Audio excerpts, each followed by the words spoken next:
press the record.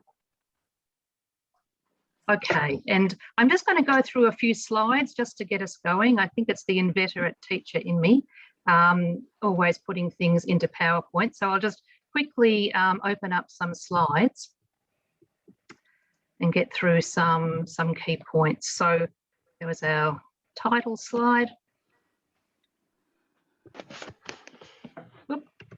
But before we go any further, I just want to make an acknowledgement of country.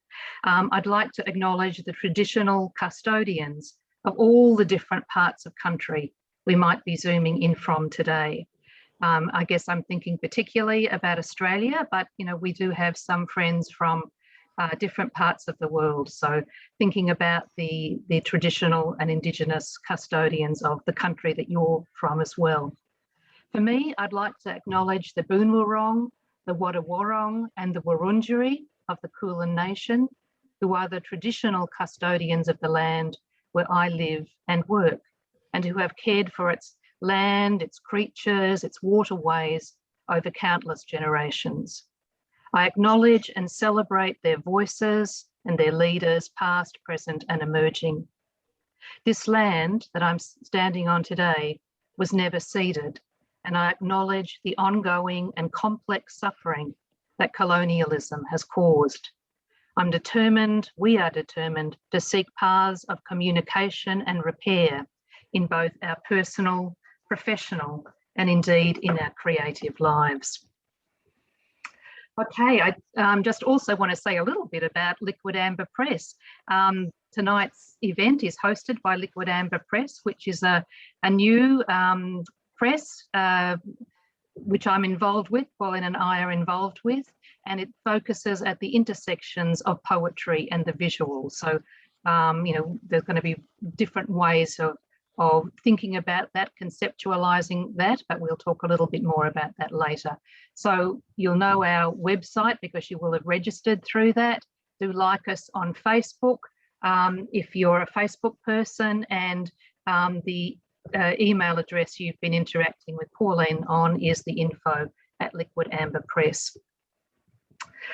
Okay, so tonight here we are talking about lockdown poetry. I hope you've all noted that July the 8th is the 12-month anniversary of the start of the long Melbourne lockdown. When Pauline and I talked about this night a few months ago, I almost wondered, would it be a little bit, retrospective, a bit nostalgic to be still talking about lockdown? But of course, as it turns out, it's the gift that goes on giving, and the long haul keeps on happening. So I thought, well, in some ways that's not only retrospective, looking back on what we went through last year, but also ongoing reflection on what this COVID pandemic experience actually means for us. So welcome to the inaugural Liquid Amber Press's Poetry Night. We'll be planning on having more of these, and I'll tell you more about that later on. We've got 21 people reading tonight, actually 20 because we've had somebody with a family issue. So, quite a go, quite a lot of people to get through, but a very rich field. So I'll introduce all of you using the bios that you sent through to Pauline, and I'm saying 3 to 4 minutes each. So please take that seriously. And then at the halfway point, we'll take a bit of a tea break. Go and grab your cuppa, come back, and I'll just put us into some smaller breakout groups, just so we can sip a cuppa and talk to some people. Recreating that round table conversation we might have had in the salon kind of thing. And then I'll conclude the evening sometime around 9:30, maybe a little bit after. Let's see how we go. And at that point, I'm going to talk a little bit more about the chapbook, which is going to be one of the outcomes of the poetry reading tonight. So hold your horses on that if you've been wondering about that. Just very quickly on Zoom, I think most of us are probably pretty comfortable these days on Zoom, but just a reminder, I am recording. I'd love to have your video on, but of course, if you would prefer to turn that off, just the bottom left-hand corner of the screen. I will also mute everybody while others are reading, but you are always able to unmute yourself. I'm not being that bossy. You will be able to talk when you need to. So obviously when you're listening as audience, mute yourself and then unmute yourself to speak. How you arrange your screen is entirely your business. It doesn't affect anybody else. So if you want to go to the speaker view up in the top right-hand corner of your screen, when we get back to the gallery, you can have it in gallery if you want that feeling of here I am in a room of 40 other people, or if you want to get that close-up of the speaker's face, you can put it onto speaker view. And of course, and it looks like it's starting to happen already, do comment and chat away to your heart's content, in the chat, supporting each other, connecting, etc. I also want to tell you that tonight's reading was in many ways inspired by a project I did earlier with an artist friend of mine, Sharon Monagle. Some of you came to the exhibition of this, but that book, Shelter in Place, you can see the cover there, was very much about thinking about poetry and art and the ways in which we could reflect and comment on the experience of the pandemic. As I said, that's gone on, it's kept on morphing. Just to let you know, that book is available through the website, and there is a 10% discount, sounds like a salesperson here, on all items for 3 days after the poetry reading tonight. So just to let you know that at the website. And I thought I'd just quickly show you, for those of you who weren't there, some of the images from Sharon's work. There's a whole heap. This is just a very, very quick selection. We looked at, the relationship between people together and apart, the way in which we look at things. This was from a poem of mine, Isaac Newton, looking at things when he was in quarantine and seeing them differently. This is COVID weird, sometimes things look pretty skewy when you're in lockdown, when you're under those kinds of pressures. We thought about being inside and the domestic. Sometimes it's a very comforting, warm space, and sometimes it's more uncomfortable. So I was writing poems about these themes. Sharon was painting about them, wearing our masks in an empty city when normally it would be bustling, wearing masks for all occasions and moods, that kind of thing.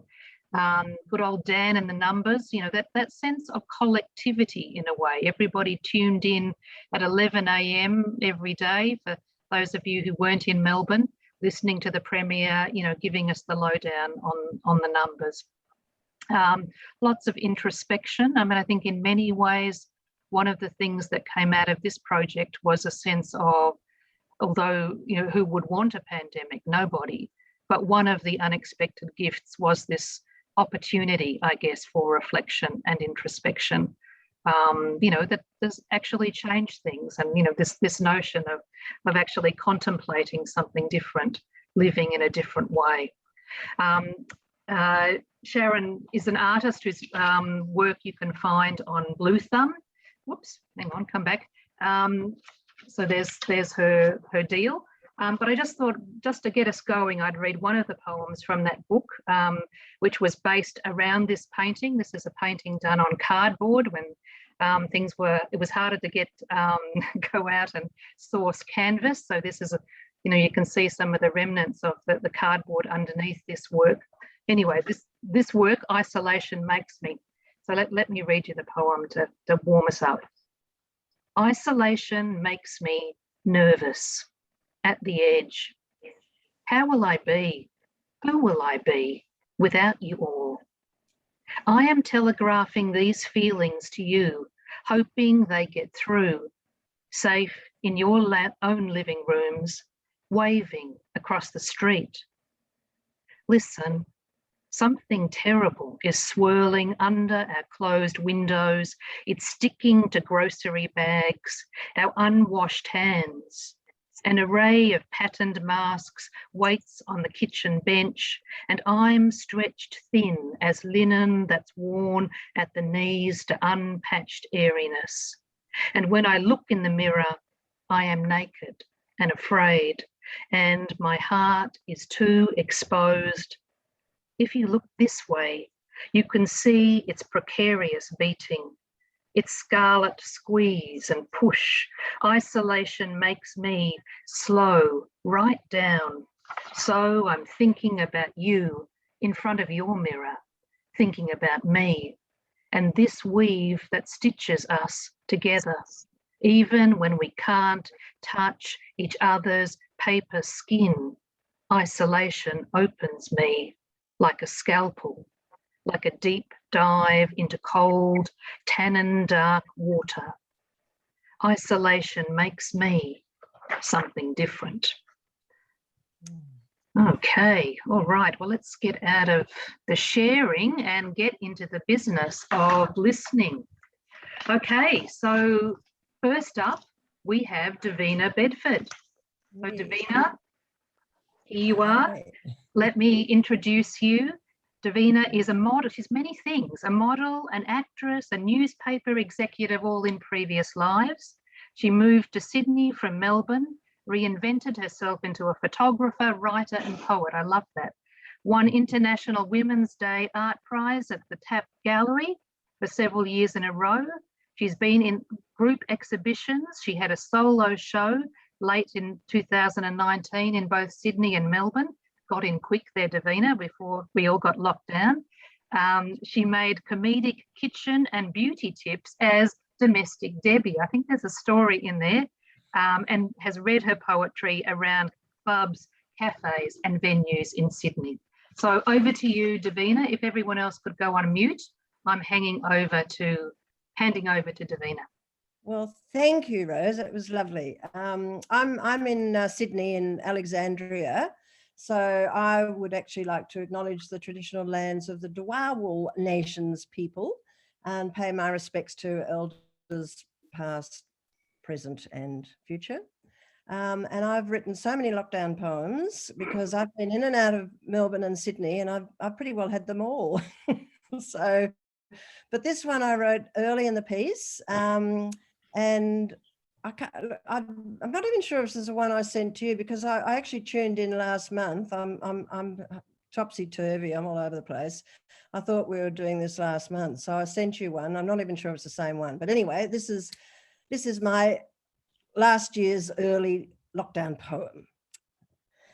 So the universe comes in out of the blue and serves up a punishment long overdue. A virus with the name of a beer would herald a world with no cheer. Its silent venom spits droplets of death, making us drown in our own choking breath. And still, with this descending world hell, it isn't enough to ring the bell. The masses turn madder and on each other, out for themselves, not even their mother. Toilet rolls, sanitizers, pasta and soap scooped up in the thousands by mindless dopes. The golden thread that unites us together snaps in half and tears apart. Whatever, we are isolated and alone. As shops close and we all go home. The fun police take away our right to be free on the street. If we sit down for a picnic or swim in the sea, we must wash our hands but not touch our face or engage in any form of embrace. To get too close is a recipe for disaster that sends us to an early hereafter. Millions lose their livelihoods overnight, and the only thing left is survival to fight. Every new day heralds a different response, creating confusion, fear, and a lack of confidence. Everyone feels the same, has no control. We survive on soup and a lentil casserole. There's the self-isolation and separation phase that rapidly dissolves into lockdown malaise. And ships cruise into docks and quays, depositing hundreds to spread the disease. Hospitals fill up with not enough beds. Respirators are shared 1 to 2 heads. The dying are left without a loved one to comfort them, not even anyone. And those left to grieve do it alone as they remain in their solitary home. None of us know what is going on. It's an unprecedented situation. with conflicting stories and misinformation. Never in our history have we experienced anything like this. We are struggling to know what to do or how to exist. But the pendulum seems to have swung, and it's not all about the millennium young, but the poor and the pensioners on top for a change. Harsh treatment for the wealthy is their revenge. The stock markets crash to the floor. Their investments bring in nothing anymore. Moratoriums on rentals and bills put on hold. Nothing worth anything, not even gold. But it's tough for the doctors and hospital staff. Their job at hand is a terrible task. With not enough coverage and hardly a mask to protect our most needed in this fight, to save our fundamental right to be free in this new world and in our country.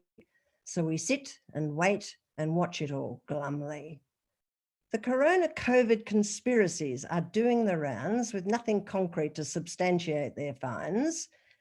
And as intense as they are designed to confound, so are the humorous memes even more profound. Apocalypse zombies have not yet appeared. Instead, a case of human kindness that has reared and taken us all by surprise, that perhaps there is a chance we will survive. Thank you. Thank you, Davina. You covered a lot for us there. Thank you very much. Great start. Okay, let's rock straight on to Roxanne, as it were. Roxanne Bodsworth is a poet, a celebrant, and a sheep farmer living in northeast Victoria. Go Roxy. She completed her PhD last year at Victoria University with a feminist reconstruction of Irish mythology using a hybrid form of poetry and prose. Now she's trying to catch up with everything that was put on hold for that time. And while lockdown has made some things difficult, it has helped to keep her at home, nutting away at her writing. I love that. Over to you, Roxanne. Thanks, Rose. And thanks, Davina. I think you covered pretty much everything. So I'll just have a bit more self-indulgent bits and pieces here. I had one long poem prepared, but I just about 5 minutes ago changed my mind on what I was going to read. So I hope I can do it fluently.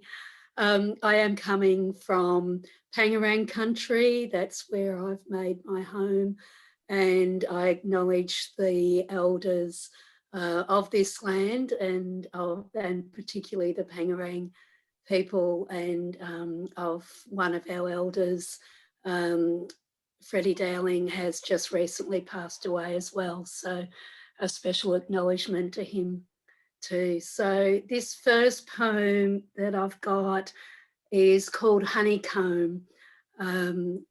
And it's taken from Proverbs 16, 23 to 25, which says that gracious words are a honeycomb, sweet to the soul and healing to the bones.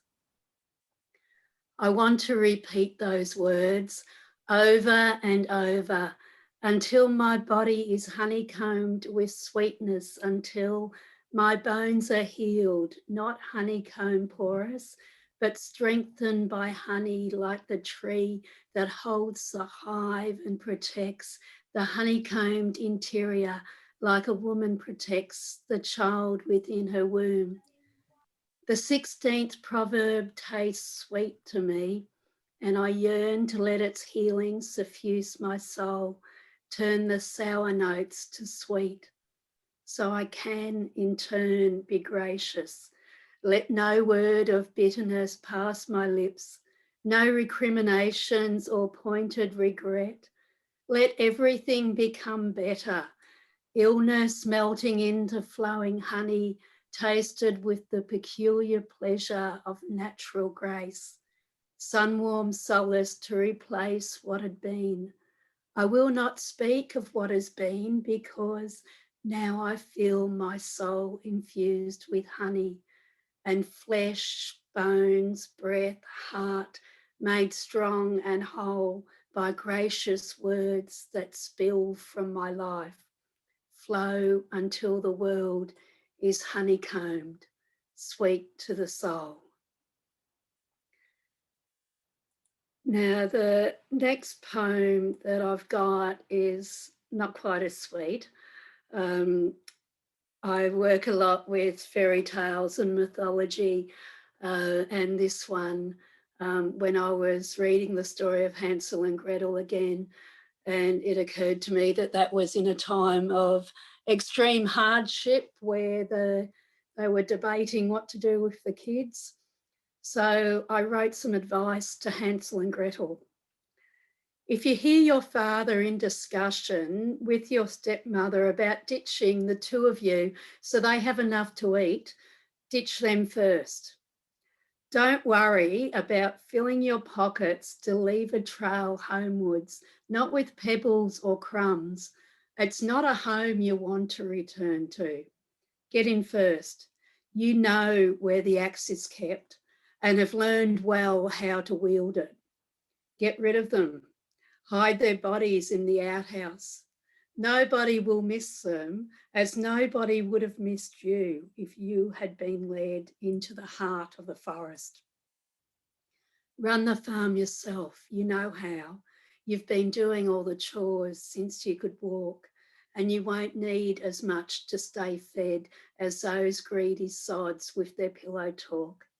There are eggs, goat's milk, still a sack of spuds, enough for 2 small children, and far better for you than sweets and gingerbread. You can trust me on that one. So that's that one. And then I've just got another one that I'll do because I'm not sure what my timing works That's out a like. quickie it'll need to be, Roxanne. Okay, this one's a quickie then. It's called Skyward. If you turn your chin up, you can stem the flow of tears that would otherwise drown the earth. Chin up then, and while you're at it, lift your eyes as well. Remember there's a sky there that goes on forever, reaches into space, reaches beyond imagining, and it's never twice the same. You're never looking at the same sky.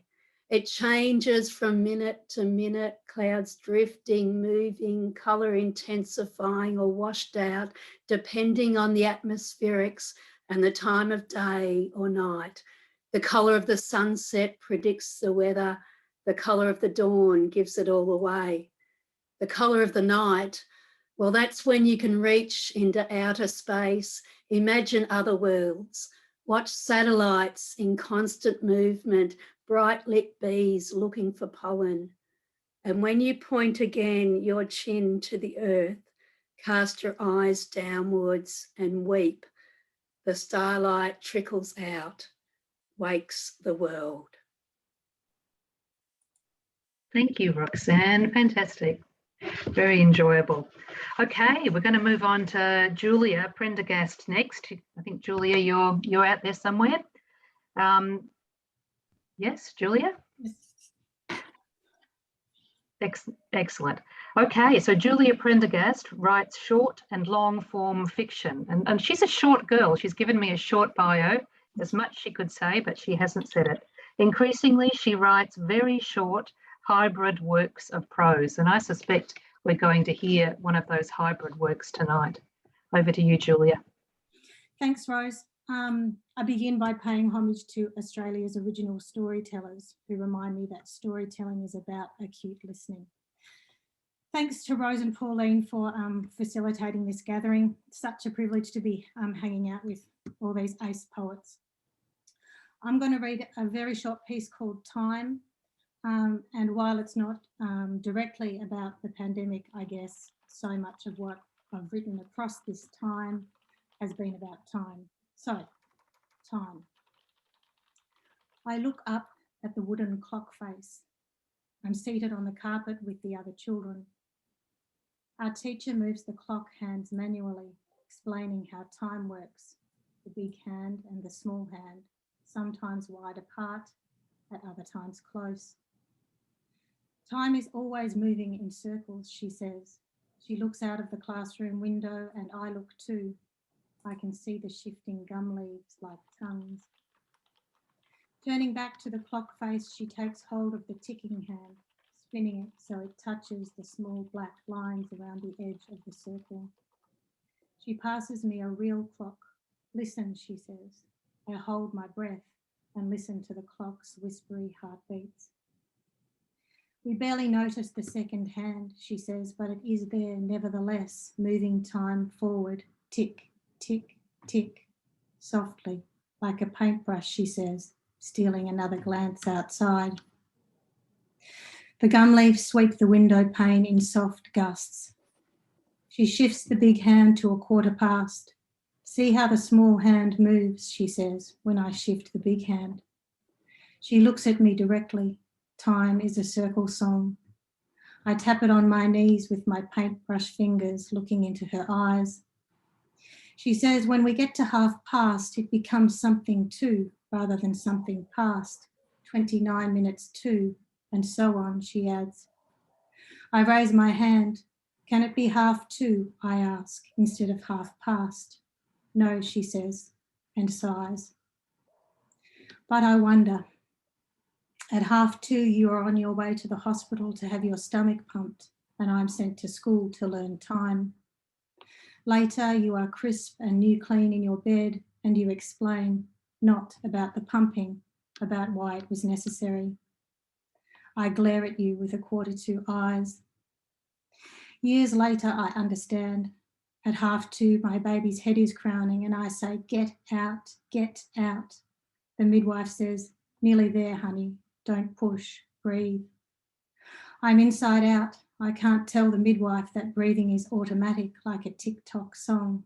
I meant for her to get out and him, both of them, with their half-past words. Many years later, I understand more fully. I'm sorry, I say, sighing.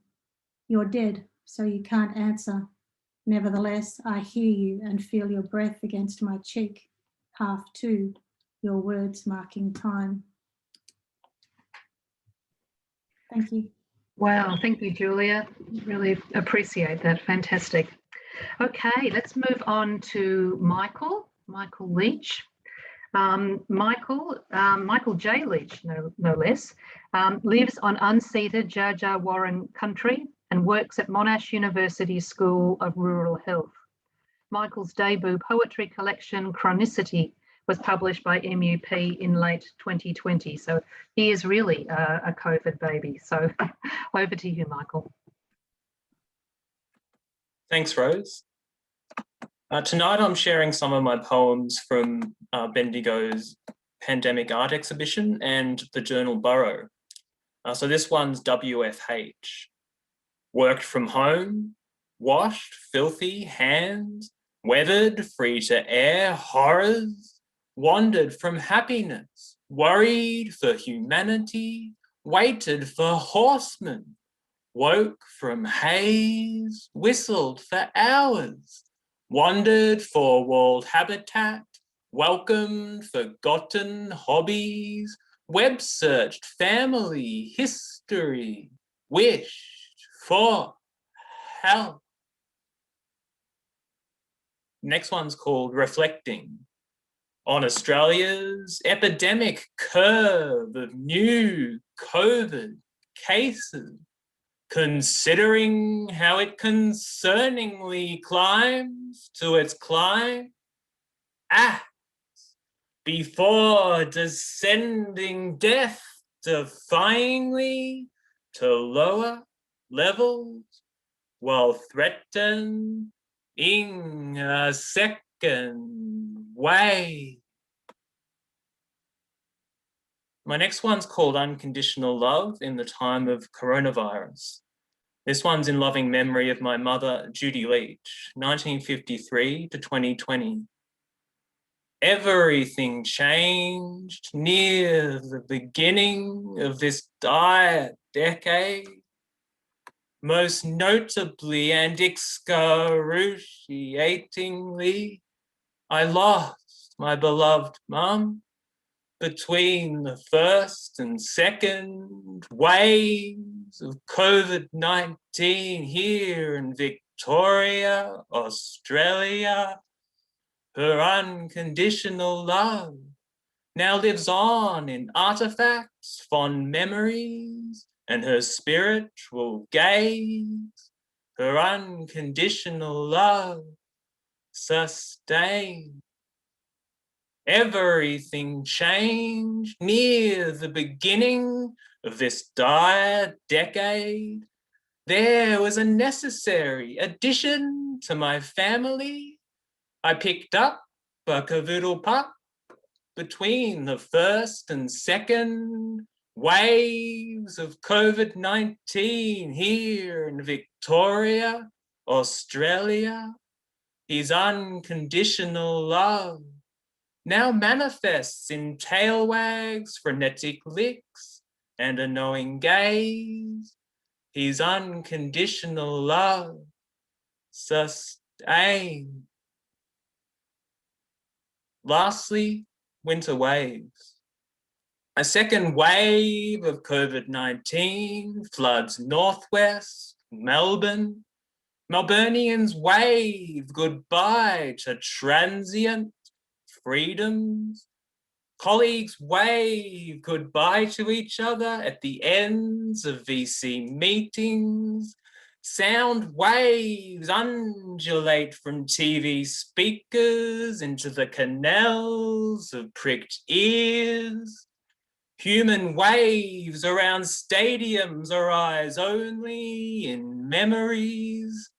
Windscreen wipers wave at the spectres haunting city streets. Ocean waves crash into deserted beaches, rising ever higher. Thank you. That's it. Fantastic, Michael. Great to hear you read. I think someone commented in the chat there that it's wonderful to have those sort of sculptural poems actually performed in that way. So yeah, thank you so much.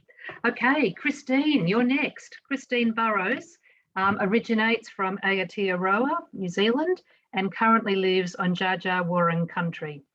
Her work has appeared in lots of places, but not for a while. Just when she thought she had isolation handled, she tells us, along came COVID. I'm sure there's lots of us can relate to that. Okay, thanks, Christine. Over to you.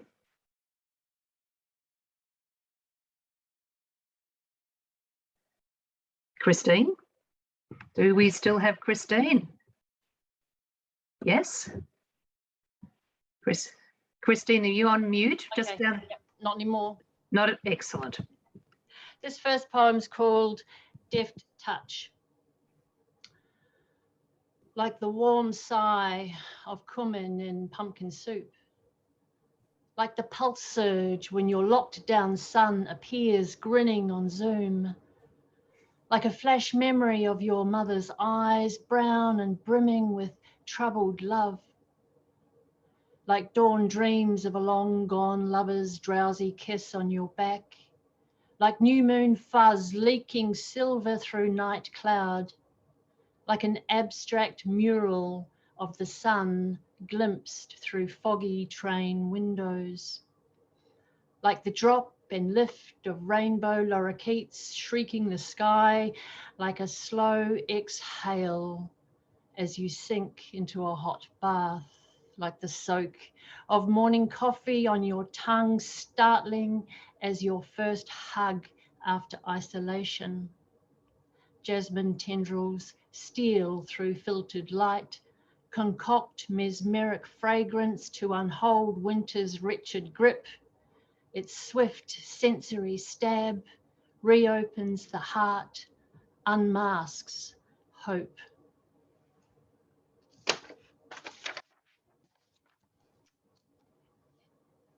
And this is called Forgiveness. So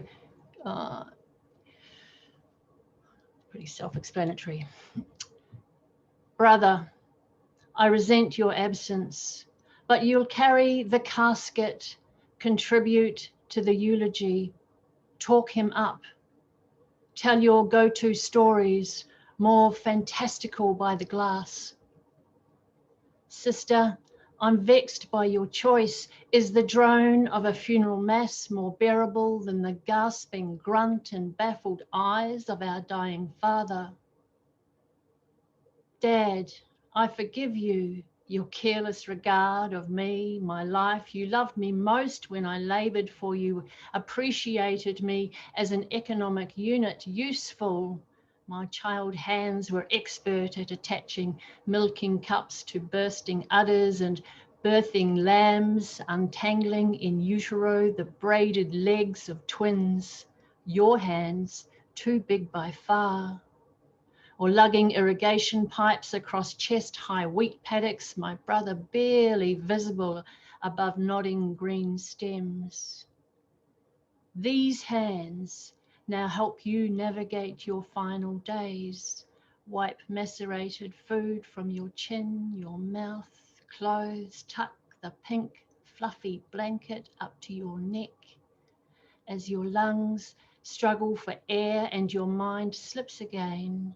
Eyes flickering, bewildered, until the morphine hugs you under. I forgive you. I thank you. Grateful for the travel bubble just opened. Grateful to be here hour after hour, day after day, soothing the startle of your confused and lucid moments. I forgive my absent siblings, their baseless excuses. They are as afraid as you. You fear the death you call for, seek like sanctuary. They fear life's end, its skeletal form and freakish grip. They send their love, and thanks will come when the stain of death, its toothless fatal bite, has been disinfected, dressed, its stench smothered, neutralized by gardenia garlands and frankincense. Oh, the relief of forgiveness not given, but umbrage relinquished in the liminal fog of stretched organ notes and forgotten hymns. How great thou art, forgiveness. Thank you. Thank you so much, Christine. Yeah, I see some people clapping. Was that sort of poetry. Aren't we hearing some wonderful, wonderful words tonight? Thank you. Okay, Gayleen Carbis is up next. Gayleen Carbis's first book of poetry, Anecdotal Evidence, was awarded finalist in the International Book Awards in 2019. She's recently been finalist in various prizes, including Bruce Dorr, the Yeats Prize, Ada Cambridge, and the Warilla Poetry Prizes. So thanks, Gayleen. Over to you. Thank you, Rose. I'm coming to you from Boonwurrung country, and I'd like to acknowledge the Boonwurrung people of the Kulin Nation as the traditional owners and custodians of the land on which I'm reading tonight, and pay my respects to their elders, past, present, and emerging. Two prose poems, or poetic possibilities. The first is called Cake in the Time of COVID. A friend brought me the highest, hugest chocolate cake I'd ever seen on a plate that he left in a red bag on my doorstep. Later, he told me he felt bad for leaving only half of the highest, hugest cake I'd ever had. My brother ate more than half of it. Next time, I'm going to cut the cake, or else I might have to kill my brother. It was my cake, and he was lucky to even get any. He made me a cup of tea. He made me and my mother a cup of tea the way he always does. But that doesn't make up for the cake that was my cake from my friend. I don't think I can ever forgive my brother.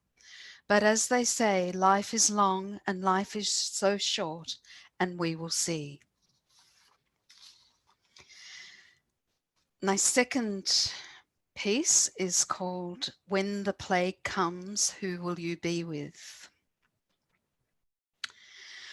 When she goes, I don't know who is going to care about whether I need a new bed or a haircut. I don't know who will cook pork chops for me or make bread and butter pudding. I know I am speaking like a child, as if I'm still that child my mother does things for. Well, she does. My mother demonstrates love through action. I went into a big little speech the other night about how much I love her and my brother, how much they mean to me. I'd brought cheesecake, my brother's favourite, from Europa, which my mother thinks is overpriced and overrated. And I ended with saying, I love you, Mum.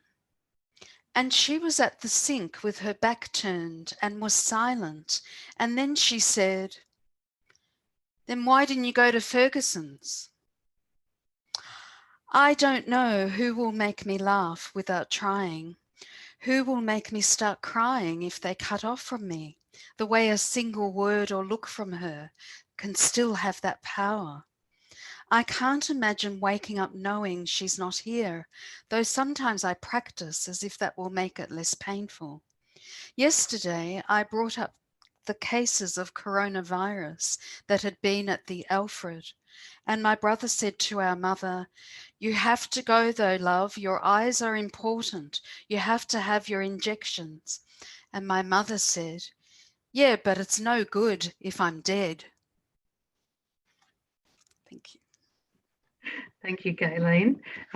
Wonderful Black poetry. Fantastic. Okay, thank you very much. Let's move on to Anne Carson.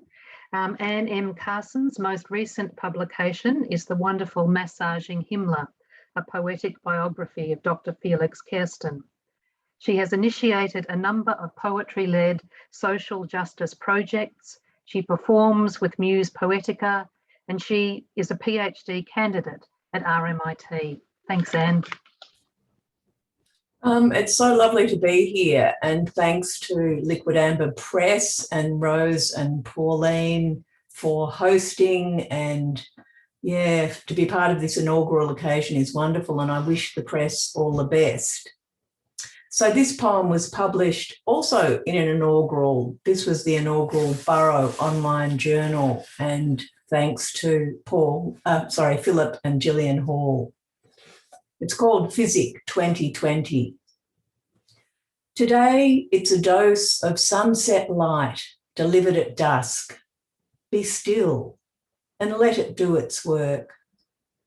Light levels are low. Gunmetal and pewter have been with us for days. Trees are attending, arms by their sides. The metal opens. Gold spills from a seam beneath. Orange and yellow rays refract. Colour shines into the room. Licks of light enter through eyes and pores, penetrating bodies, even the hard wads at our centre. Thank you. Thank you, Anne. Short and sweet. Short and sweet. Yeah, okay, thank you. All right, let's move on to Tony Mills. Tony, I think you're there. Okay, Tony, and I should call you Anthony. Anthony Mills lives in the Southern Highlands of New South Wales. He spent most of his working life as a public health worker in the area of physical and mental health well-being. He now volunteers as a hospital chaplain. He has a number of poems published in literary and online journals, I think amongst them the just mentioned Burrow. Thank you, Philip. Okay, over to you, Tony. Thank you, Rose, and welcome. Hello to everyone. As I said, I'm living at Bundanoon in the Southern Highlands of New South Wales, and I'd like to pay my respects to the Gundungurra elders, both past, present and emerging. The poem I'd like to read this evening is called Borders.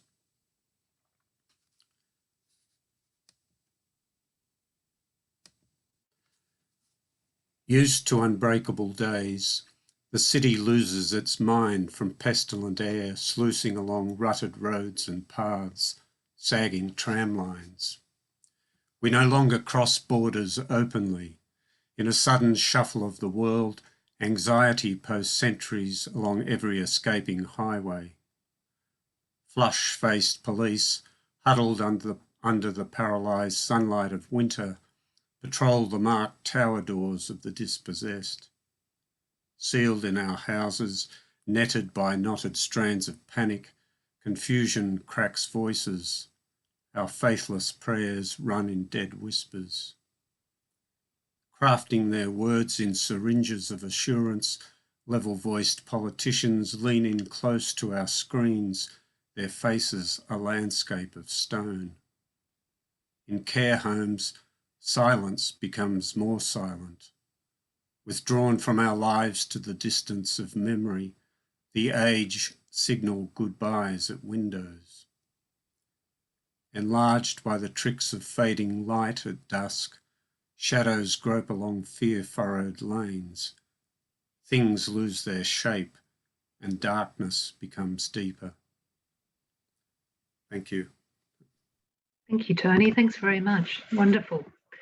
Okay, next we've got Emily Collier. I think I saw Emily before, so welcome, Emily. Emily lives on Wurundjeri land where she writes poetry, plays and prose. Gee, we've got some talented people tonight. She is a current PhD candidate at RMIT, researching feminist creative practice. Over to you, Emily. Hi, thanks everyone. Wonderful evening. I'm kind of blown away. It feels weird to actually read now. I just love listening, but anyway. Thank you, Rose and Pauline and everyone. Yes, okay, I'll get on with it. Okay. So this first poem is called Remedy. A spider curled in the corner of the ceiling guards her white sack. Chimes from an ice cream truck move in and out of the afternoon light. In the courtroom drama, an actor nails her performance. Just one scene, boom, she lifts the episode, but is never on Graham Norton's couch. A poet on Twitter says, thank you for making her book a bestseller. The pumpkin roasting smells like butter, how to capture it, store the comfort. Two abandoned poems begin with the names of authors who own posh houses featured in design magazines, as if authors should not be permitted such things. The form will not hold, it melts. There is talk of the future, about how the machines will tend to humans with care, or abandon them in pens and lots, how their tongues will be thick trying to explain their value, but nobody will remember why. Even small movements make next door's dog bark. The night he ran down the street chasing the ice cream truck is not the same night he ran down the street away from the man with the knife, or the night she ran after him as he drove away. That was years ago. Now she only runs every Friday to keep fit. The day she runs 30 minutes without stopping is the same day the creepy house by the lane suddenly has all its weeping vines cut back, as if something is breaking free. He says it's not about happiness so much as dealing with life's ordinary sadness. And then you pick up a book of poetry because nothing else will do. Is that a cliche? No matter, it works. Blood slows, settles. It's not something you ever would have imagined, but the way the poet strings life is like the flat lemonade your mother used to bring when you were sick. Little tongue licking, mouth flap, cool as it trickles the throat. And my second poem, I have to find it, come on computer, here it is called Hump Day. The Zoom host asks us to share something we want to unlearn, a burden. I want to unlearn apologizing for myself, putting other people first, my complicity with patriarchal and colonial power. We take in a talk about decolonizing feminism. Are the same 25 well-meaning white women showing up to every presentation, fingers tapping furious, unlearning, grim determination to be better, road to hell, tap, tap, tap. All the ways feminism has failed is real. There is work to be done, but I stumble across sad militancy on Twitter. Silvia Federici recalls Nietzsche's camel, who in trying to metamorphose loads herself with burden, striving to be she who fixes everything, but the goal is always out of reach, impossible task. Oh, sad, heavy hump. Is there a way to slap some joy into the trouble? Stretch your long, hairy neck, wrap the trouble in fat lips, chomp at it with briny teeth, chew up how much you need to be good at everything, even being wrong. Unlearn obsessive need to not make trouble or be trouble, push the chair back, let doors bang open, gallop knock-kneed through daisy weed backyard and beyond, mouth agape, spit flying, unword your animal mouth. Thank you. Thank you, Emily. Fantastic. Wow, that was really, really great. Okay, let's move on to Jennifer Compton. Jen, I could hear you in the background there, so you're warming up. Oh, I unmuted, so we wouldn't have that. No, you're not. Emily made me laugh. I couldn't help it. Okay, the wonderful Jennifer Compton lives in Carrum, and she got locked down quite a lot. But thanks to some good friends, she did get on top of Zoom. Go Jen. Her 11th book of poetry, The Moment Taken, recently came out from Recent Work Press in June, and it didn't require any physical input on her part. So that's a bit of a mystery, isn't it? But over to you, Jen. Thanks. Now, Rose, I'm going to try and put up the poem I want to read, and you tell me, because I can hear you, because I've been practicing. You tell me if you can't see me. So I'll just put it up. Can you still see me? Yes, yes. Oh, fabulous technology, brilliant. I know, you're looking at the screen, but we're looking at you. All good. And I can't see myself, so I don't feel self-conscious. Just give it to us, Jen. Now, these are two little poems that I wrote towards the end of lockdown. And looking at them today, choosing to do them, I thought, oh, I definitely became weird. My world became so small and my focus so close to me, and my need for companionship and conversation so overwhelming. You'll see what I mean when I read you these two short poems. And the first one's called A Spider. A redback spider slipped through my hands and onto the ground as I took off the lid to the compost bin. How beautiful they were. The glossy black, the vermilion, carmine, scarlet, crimson of the marking on their back. The word red comes nowhere near. I say were because I crushed them quickly as I could under my heel. Was I wrong?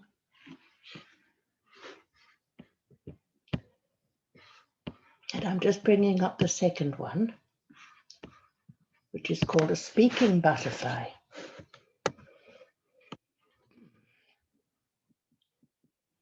Today I was roaming our bit of a front garden, hunting down the velvet green caterpillars.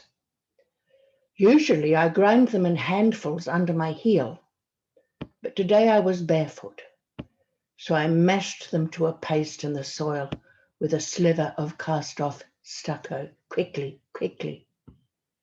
As I reached for the door handle, I saw a cabbage white on the side post, wings poised up together. I leaned in and whispered, I am killing your children. They replied, you haven't found them all.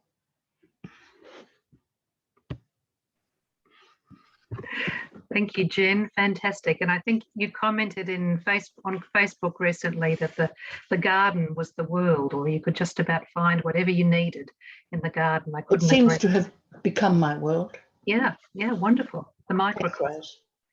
Thank you, Jen. I'll mute myself now. Yeah, you mute yourself. Okay, so we've got Angela Costi coming up next. This is our last poet before we take a break. Angela Costi is on the land of the Wurundjeri Woi Wurrung people of the Kulin Nation. Her most recent poetry collection is an embroidery of old maps and new. In 2021, City of Melbourne Creative Development Funding is supporting her to work on a new poetry manuscript with the working title, The Heart of the Advocate. So thanks, Angela, over to you. Thank you, Rose. It's wonderful to be here and to listen to all the fantastic poets. Well, during lockdown, I found myself carrying my second mother, who's my partner's mother. She lives in Minnesota. I carried her through my laptop. So this is called The Guest. My arms ache from the strain of holding her far enough to scan my daily walk from kettle to couch, toaster to desk, laundry to clothesline. She birthed me through marriage. Our love is sifted with politeness. She ignores my moth-eaten raisin toast, the crusted fry pan. My ghosts of philoxenia berate me as I steer her fossicking eyes away from my failure to preserve my fig tree's burst of excess. We built a routine on airport hugs, spent years of salary without guilt, swapped like gifts, museums, galleries, mountain walks, shopping malls. A state, a continent, an equator collapse as I plunge her into lukewarm coffee, watching her bake sticky date buns I once devoured. Sometimes her face freezes on death as our earth curls itself into the 10 steps from my side gate to her backyard. So currently in Melbourne, there's an easing of restrictions and our houses are transitioning in some way. They're becoming quieter. So this is called retired. During those months, our house protested with leaks, drought, disconnectivity. We persisted without consulting as bedroom became office, alcove a schoolroom, carport a playground. As family grew to include the manager issuing maintenance tips, then home lost its memory, invited the possum to screech, "Remember, remember," throughout the night. Now our house sleeps during the day and barely rouses to mornings of coffee grinding, toaster popping, shrieking to catch the tram at 8:05. When we return with our bags and hunger, it utters no creak, like my father, who is 84, sitting all day listening to his thoughts of what he was to so many. Thank you. Thank you, Angela. Really beautiful. Okay, well, look, I don't know how we did it, but we're actually exactly on time, which is amazing to me. So let's take a 10-minute break. I'm going to pop you into breakout groups. For those of you who are not familiar with breakout groups, if there's still any of you out there who aren't, you'll be prompted to join. So I would suggest you just join. If you want to go and grab a cup of tea or something, then just, leave your seat vacated and rejoin it. And we will start again in 10 minutes. So sound okay?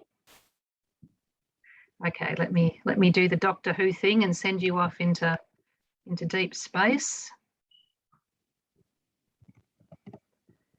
Okay.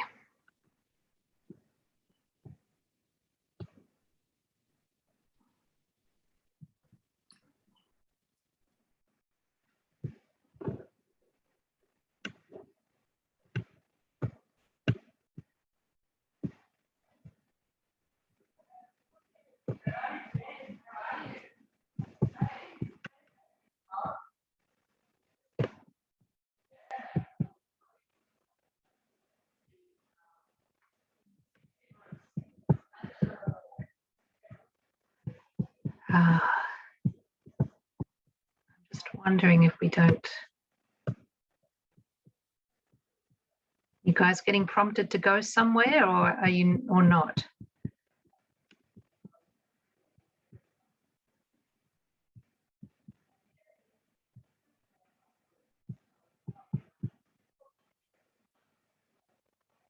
Christine Hill, did you want to be in a breakout, or hang on, you're on mute.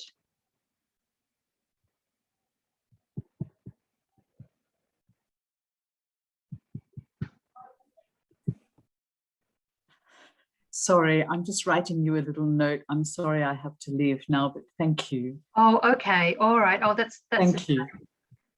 I hope you've enjoyed it so far Oh, anyway. it was lovely. Thank you. Yeah, great. Okay, good night.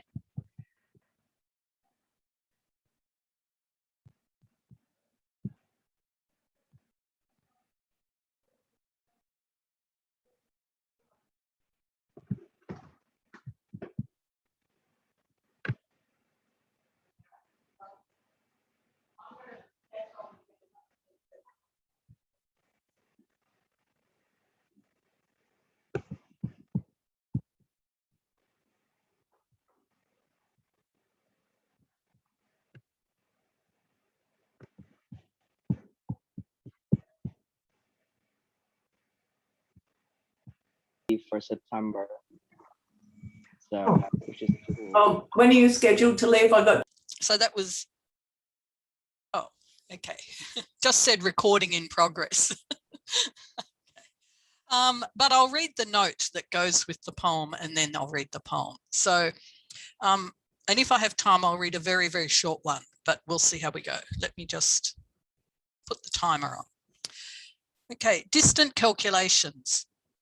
So this is the note. I learnt about Poincaré's universe in a chapter entitled Geometries Other Than Euclid's in W.W. Sawyer, Prelude to Mathematics, an extended homage to the beauty and power and joy of mathematics.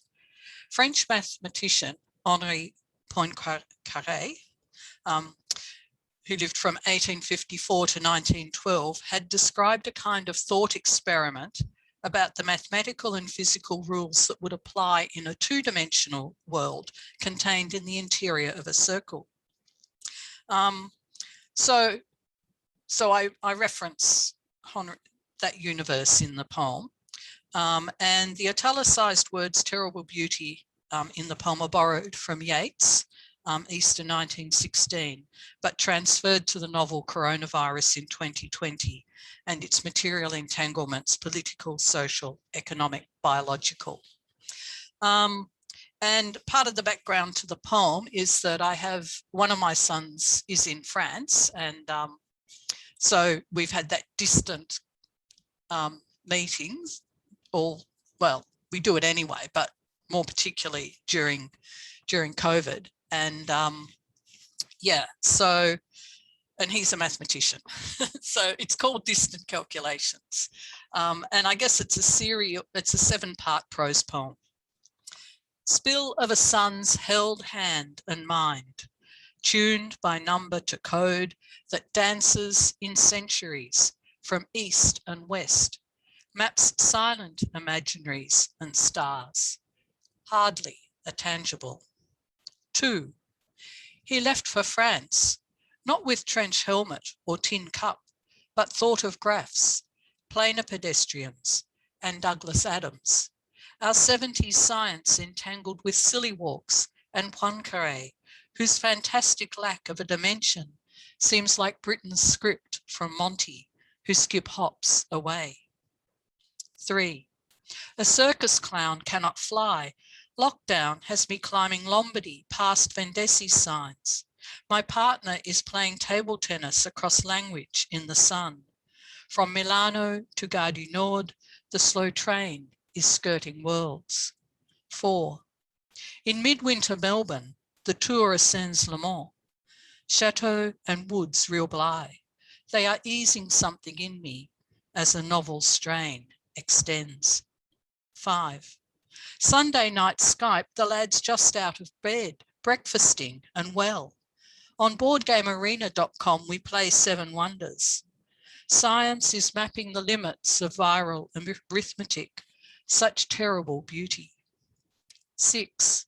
The air clears, then it does not. The composer inserts climate data into their score. 7. Protests are muted by the daily toll. Thefts I live with, live beyond my calculation. Do I imagine otherwise? There is no vaccine against complicity. Let treaty come. Thank you. I don't think you need the other one. We're at 3.5 minutes. Oh, okay. All right. Actually, there is time, Anne, if you want to, if it's a short one, you said. It's okay. I think we'll stay with that one. Thank you. All right, good. Yep. Thank you very much. Okay, well, next we have Frank Prem.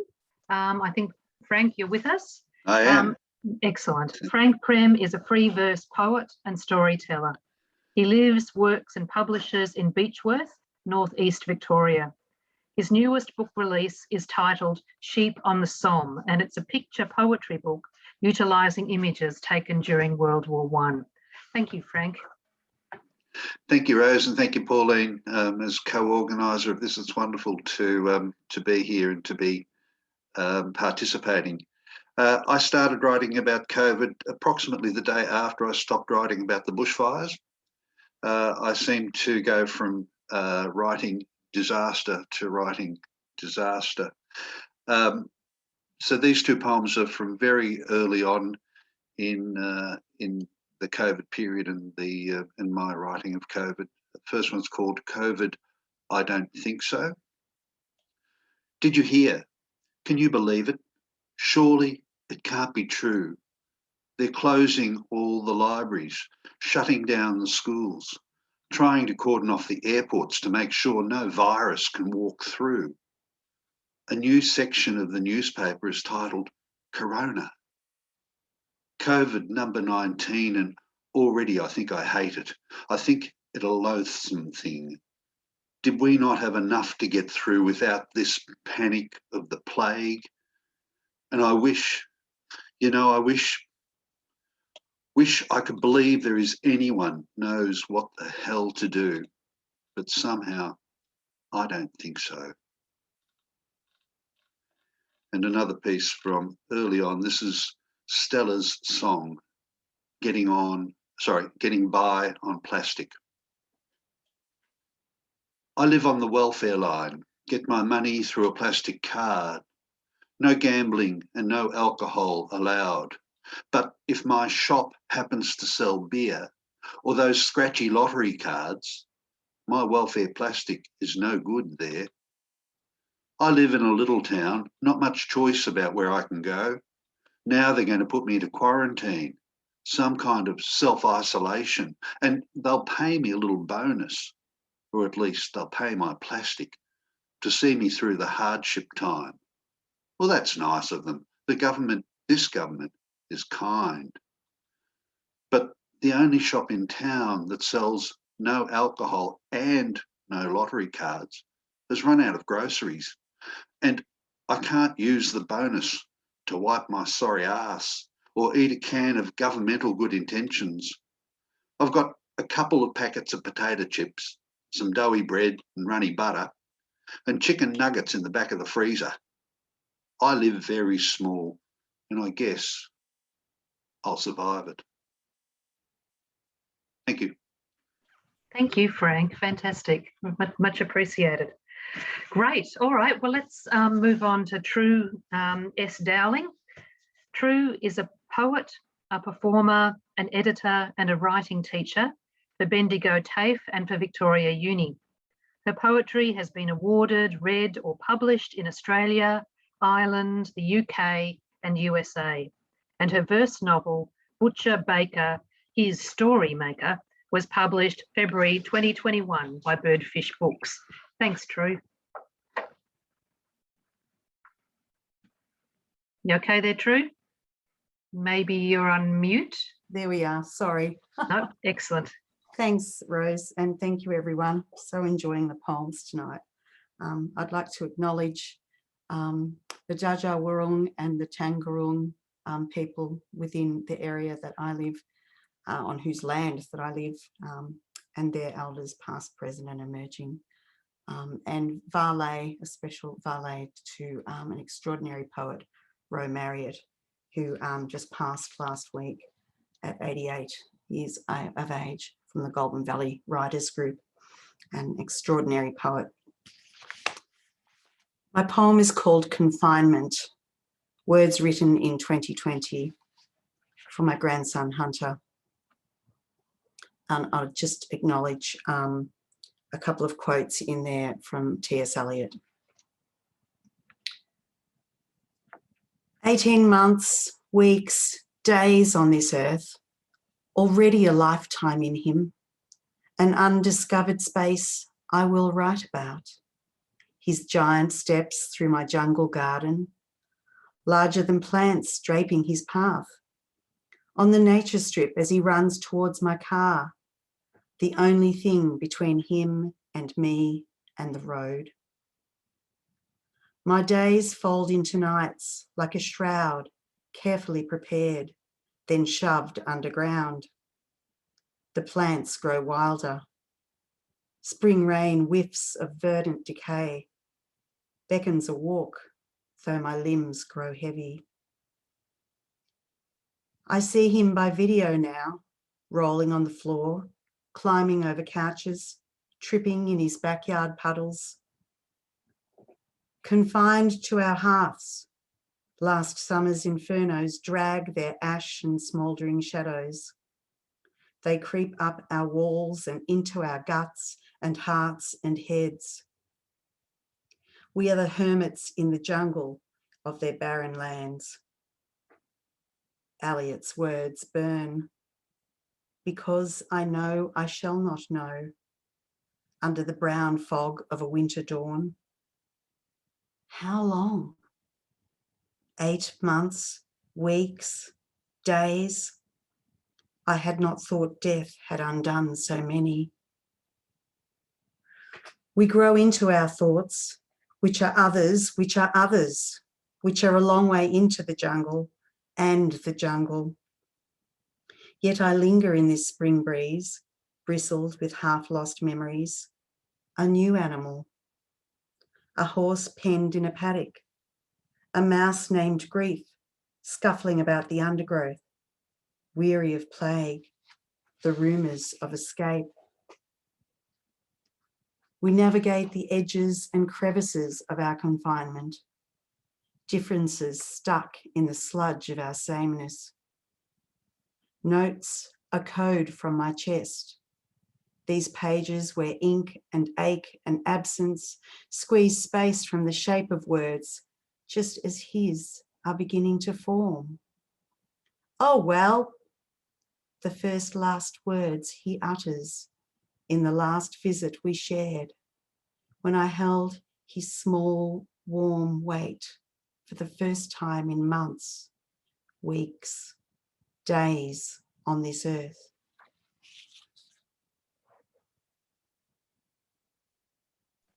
Thank you, True. Fantastic. Yeah, some of the hidden griefs of lockdown, really, isn't it? Not being able to see loved ones for that period of time. Thank you. Okay, let's move on to Dominique Heck next. Dominique is a Belgian-born poet and lives in Melbourne. She writes across genres and sometimes across tongues. Her works include a novel, 3 collections of short stories, and 10 books of poetry. Tracks in 2020 and Songlines in 2021 are her latest. I think you might have retired a few years ago, Dominique, and you've just been so busy ever since. Anyway, over to you, and thank you.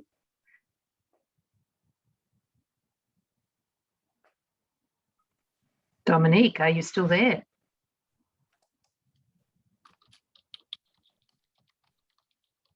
I think you're on mute. So just down the bottom left-hand corner.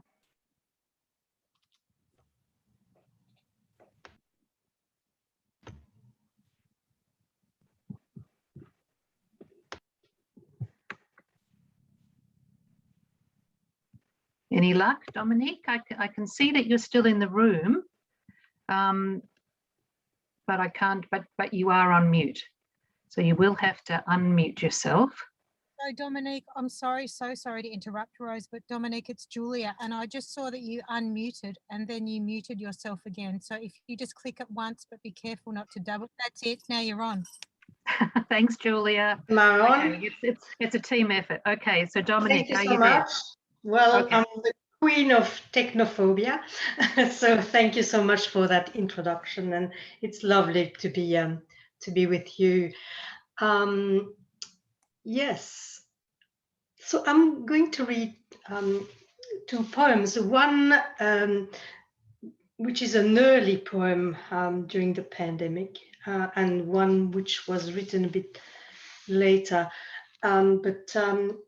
I was speaking to Roxanne earlier and saying that I spend so much time looking out my window that it's a recurring motive.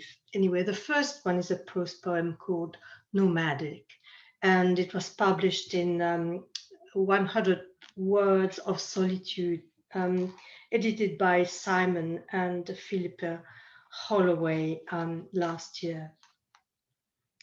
Nomadic. Daybreak unfurls its curtain of light.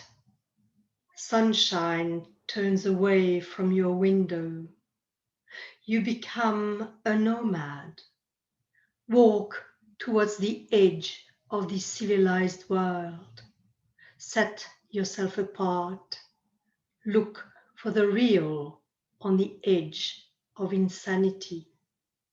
With every pace, the weight of your body shifts. There is nothing solid underfoot.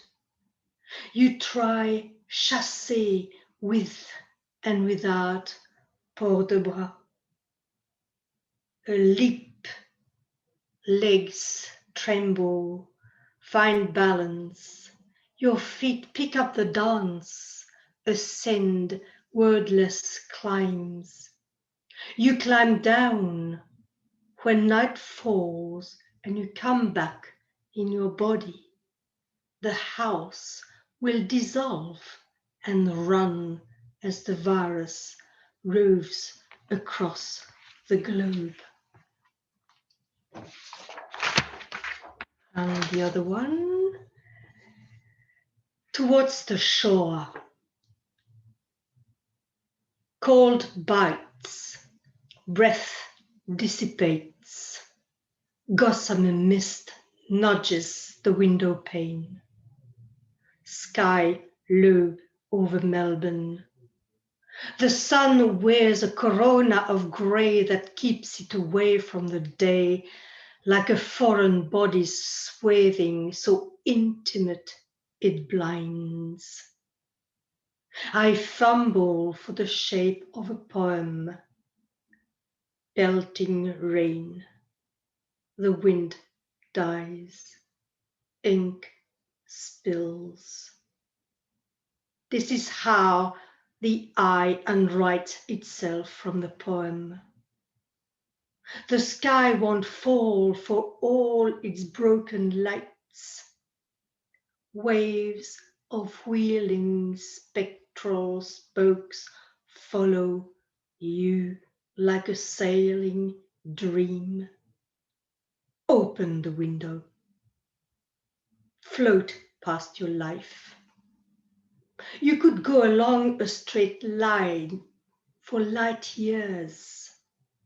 The angle at which you'd see sun and moon and shade and sea would be the same. This is how you unwrite yourself from the poem. A boat loaded with broken mirrors sets alight memories of a past for live masks. A boat loaded with dry brambles lights nightmares of a present for death faces. A boat loaded with paper aeroplanes matches dreams of a future for unborn forms. On the nearby shore, ash of us in shimmering shadows. Thank you. Thank you, Dominique. Absolutely wonderful. Fantastic. Okay, let's move on. We've got Nicola Humphreys next, who sent a rather intriguing bio. Nicola is a writer, a crafter, and an insomniac. A lot of creative work can happen then, Nicola, who currently lives in Leicester, UK. She misses sharing hot vinegary fish and chips at the rainy seaside, English seaside, with her boyfriend. Lovely to have you tonight, Nicola. Over to you. Thank you. My poem is called One Day I'll hold your hand in mine. I see it all so clearly now, a 2020 vision, but at the time a blur, confused, our history rewritten. That was the year when time stood still, when every day was like another. We stayed at home to chill until that moment we could hug our mothers. Then we tried to recover and maybe even discover new lovers. If you're locked up in lockdown, if your nest became a cage, your resolve, your reserve, getting on each other's nerves, there's too much time to dwell, so you chose to disengage. Until we know for sure that this situation is no more and our only contact through a screen is just too much to stay in touch. For we cannot get too close. We need to preserve and conserve the ones we love the most. They are our priority, our responsibility. So when we drop off from the scene, it's not farewell and not goodbye.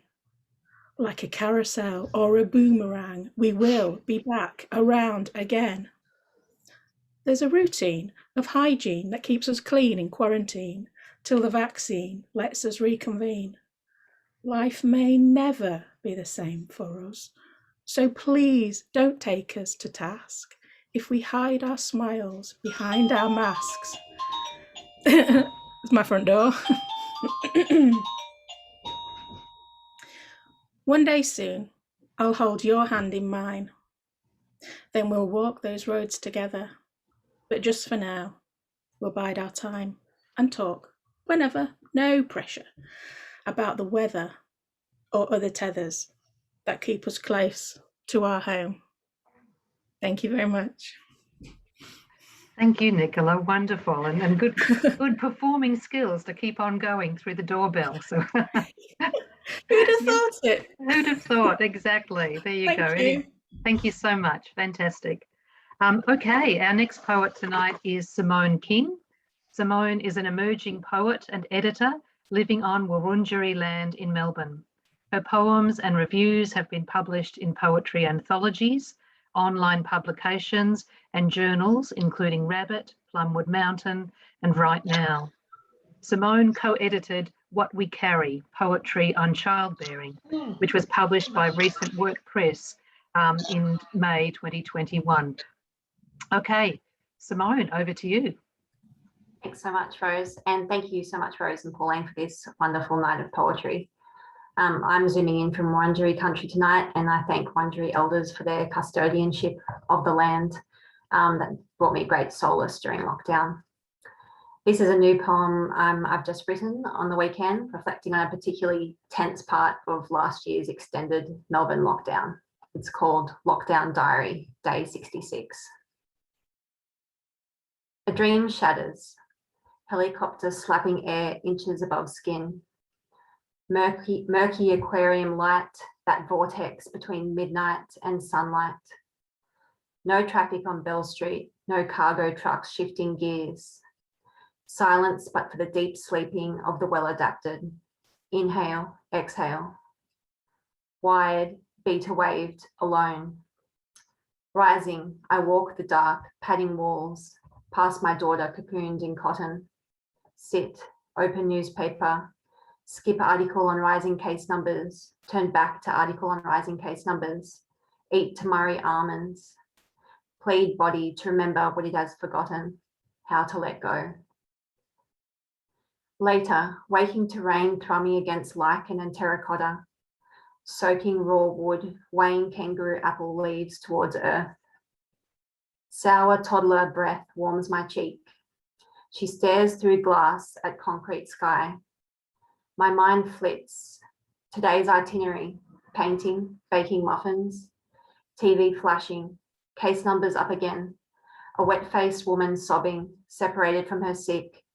Mum, I miss you. Sorry we don't find the words that connect us on FaceTime. Sorry for the border between us. Cracking clouds exposes dusty sun, tiny coat tugged on. We cross the threshold into anemic light. Weaving through warrens of clinker brick houses and Banksias, an ambulance passes, screeching. My daughter says siren, a word learnt before her own name.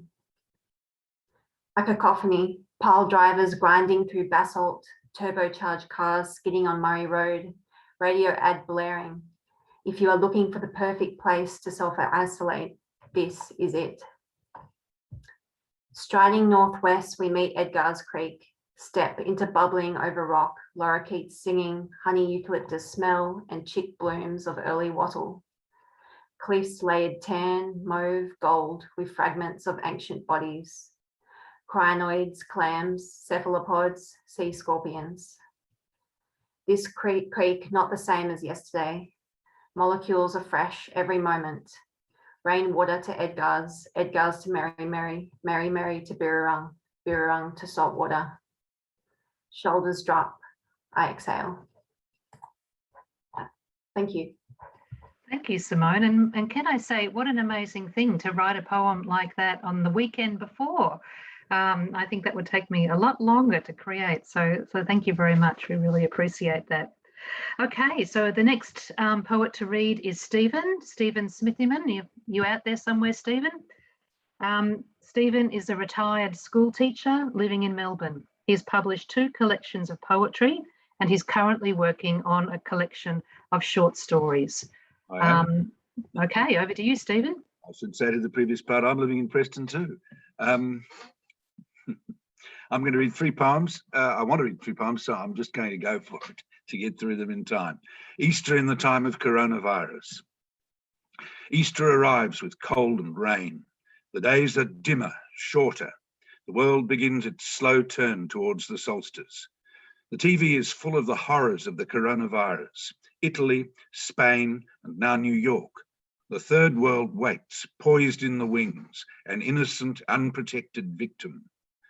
The politicians tell us it will be over by Christmas, unless it comes again. At the same time, those who are still believers make ready to celebrate, if that's the word, the death of their Lord. In their version, Jesus goes up to Jerusalem. His followers greet him with palm leaves and hosannas. He rides on a donkey's back, a lamb to the slaughter.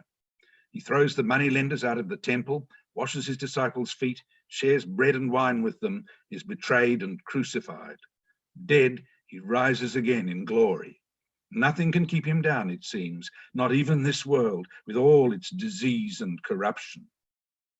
Will the same be said of us, I wonder, when we reach the other side of this ordeal, those of us who survive anyway, as we start slowly and painfully to put our world back together? Will we build a better world this time, armed with what we've learned from this disaster, or will it be the same old world, tired, abused, overrun by evil, headed, as surely as winter is coming, to destruction? Will our story be the same as his story? Crucified, buried, on the 3rd day, will we rise again in glory? The maple leaves.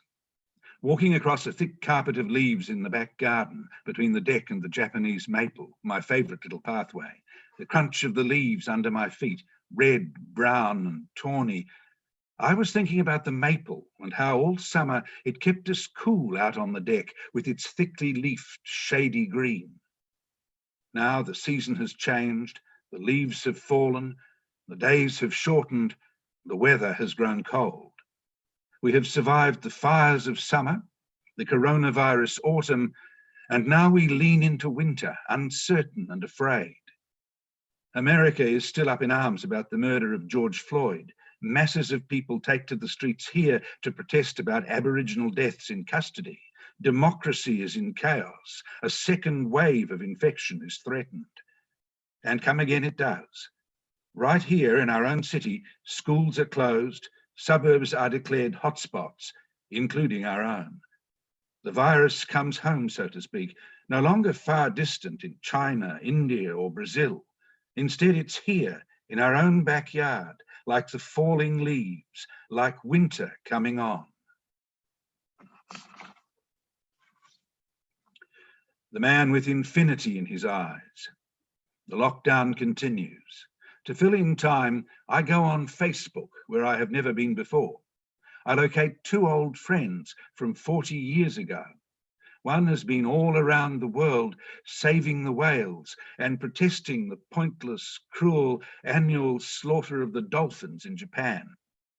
The other has worked in Asia and more latterly sailed in international harbour and open water yacht races. His eyes, when they look back at me from my computer screen, are the eyes of someone who is used to scanning horizons, not necessarily for land, but for whatever lies beyond these finite constraints we set ourselves. Maybe sometimes there is no end to what he sees. Maybe he sees infinity out there at odd moments which give him pause, stretching past the moving horizon line into the space that surrounds this beautiful, fragile planet we inhabit.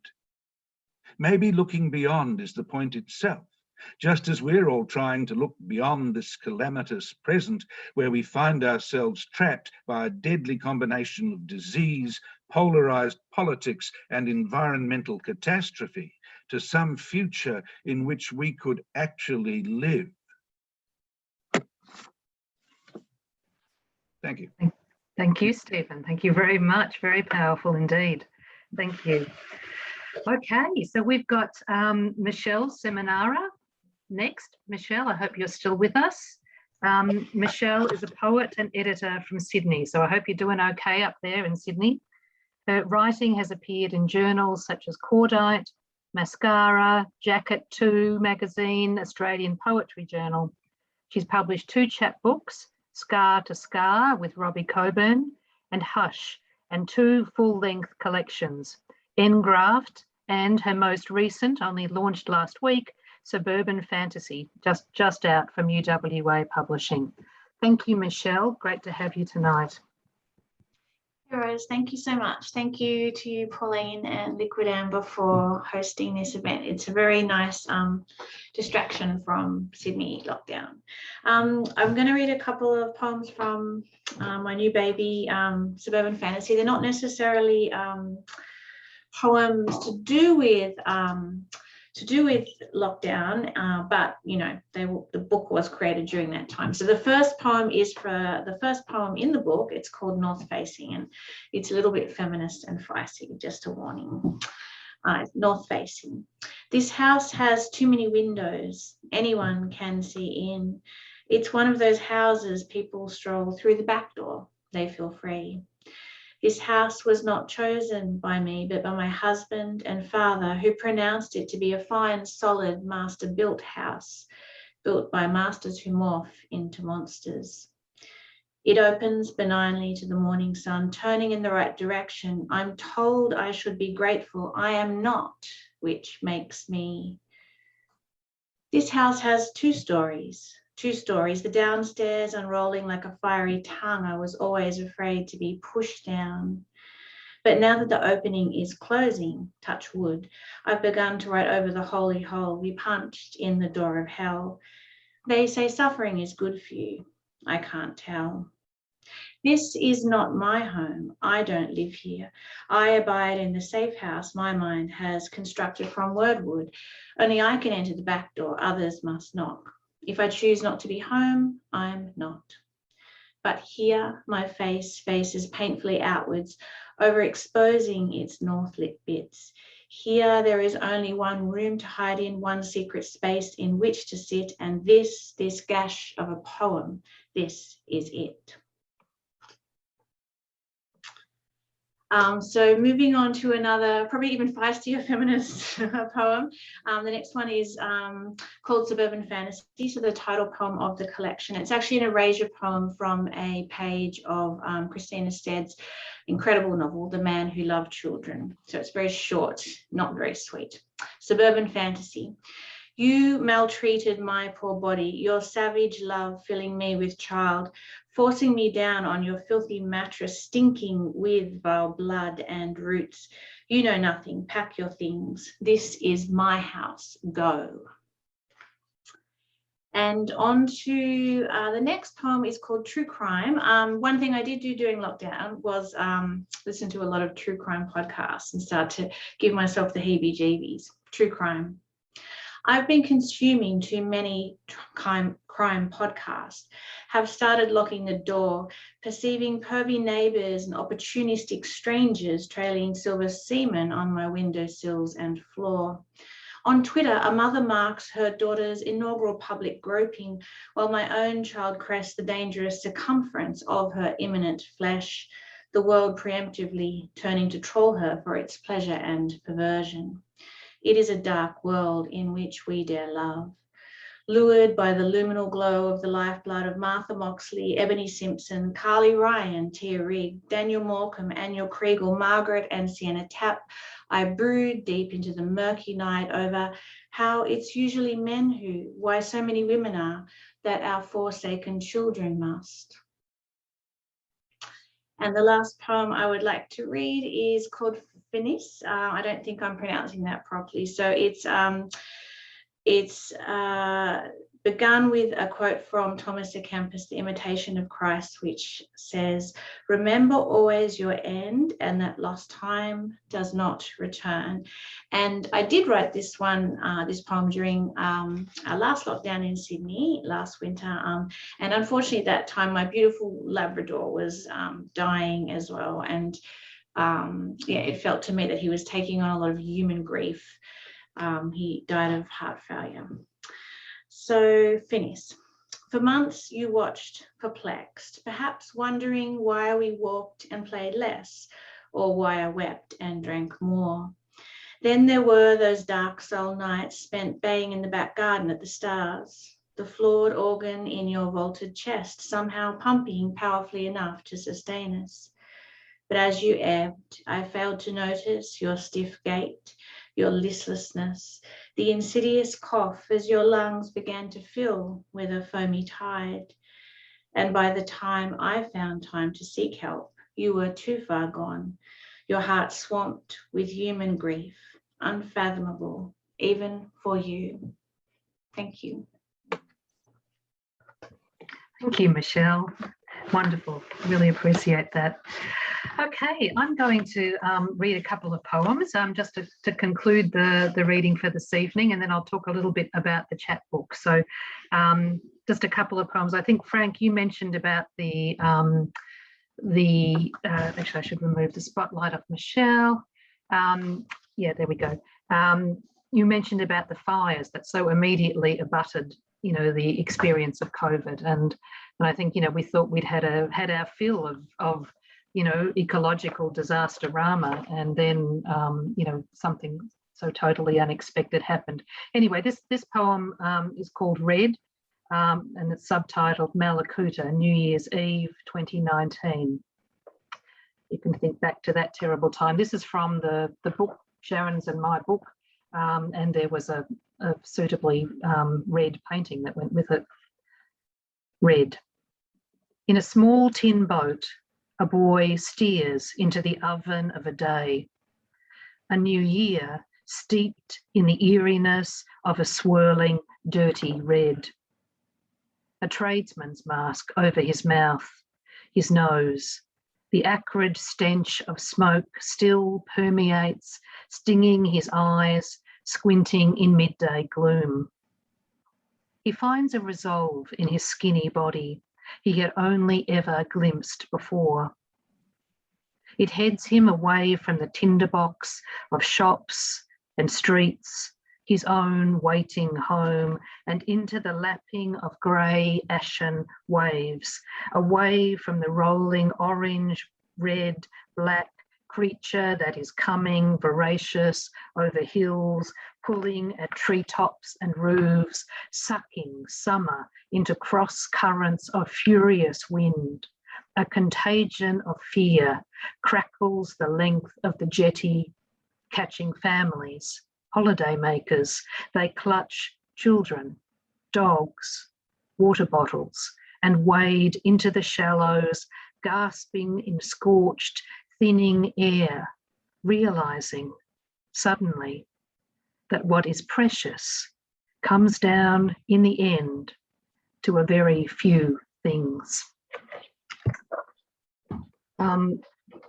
This next poem is called Portal, and it was a companion piece to Sharon's painting, Contemplating a New Direction. And I think, you know, it sort of picks up on what a lot of us have been talking about tonight, either explicitly or implicitly, which is that this experience of lockdown brings change, has, you know, brought certain kinds of change, but to where and how, and what does it mean and how sustainable.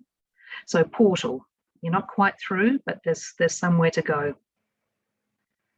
Poised, where the diaphanous membrane of the future strains.